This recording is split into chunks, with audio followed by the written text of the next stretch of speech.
Hi, my name is Ivan and I've been making video games for more than 6 years. Obviously, actually most of the projects I started during this period were pure garbage. As time goes on, it's becoming a little easier for me to recognize which games are not worth spending my time on. But back in the days when I had just started moving pixels around, I thought that my games were genius, that everybody must play them. So I thought to myself, I can't let those creative juices go to waste. I must upload it to Steam. Luckily, back then it was a lot harder to put your game on Steam. People actually had to vote for it in order for it to appear on this platform. And oh boy, people voted. Some of the comments were supportive, but the other people, they just let me know everything they thought about me and my game. One of them is the reason I'm making this video. His name was Jim Sterling, and in his eyes, this game was so bad that he decided to make a video about it. A video that gained more than 100,000 views. And this was an important moment in my life. It taught me that you can't just slap something together in a couple of days and hope that people will like it. I know that everyone says it, but it's true. It does take a lot of practice. So a lot of practice I did. Alright, that has been too much talking. Now let's take a look at what this game actually was. On Jim Sterling's YouTube channel is entitled The Soundtrack of Literal Hell. I don't want to hurt your ears, so I'll just let the music play for only a couple seconds. However, if you for some reason want to listen to the 3 soundtracks that I made for this game, I'll upload them to my Patreon page. Alright, let's get into it. As you can see, my nickname Hudo is still as unspellable as ever, and my faithful tester Shadanen is my childhood friend, who is still my faithful tester. I don't remember how I came up with these bosses, but probably I just saw something similar in other games. But I can certainly tell you where this UI bar came from. From this game.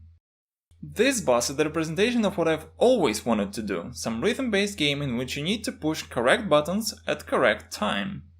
This idea later grew up into Neri, where you need to push correct button sequences in order to kill enemies. Then, during some game jam, me and Andrew, the aforementioned Shadanen, tried to make another game in this genre. And these days we are playing Rocksmith. So it's very likely that I'll come back to this topic in the future. Once again, I'm not quite sure how I came up with all those enemies, but this archer is definitely Drow Ranger from Dota 2. You could tell that my project used to be very ambitious.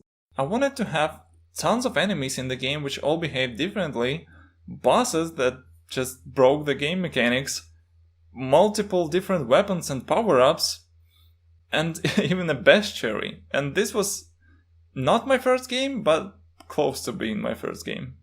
By the way, if you are just starting to make games, I think that it's much better to make something tiny, simple, with maybe 1 or 2 mechanics, but finish it, polish it, and release it to the public eye. This way you'll just learn much faster. And one other thing that still hasn't changed in my games is my storytelling.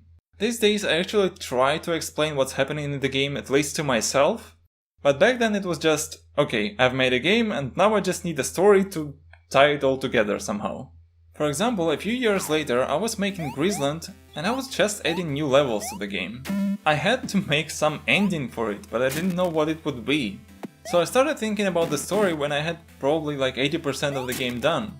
I basically just needed something to let the player know that, okay, this is the end of the game, you won, good job.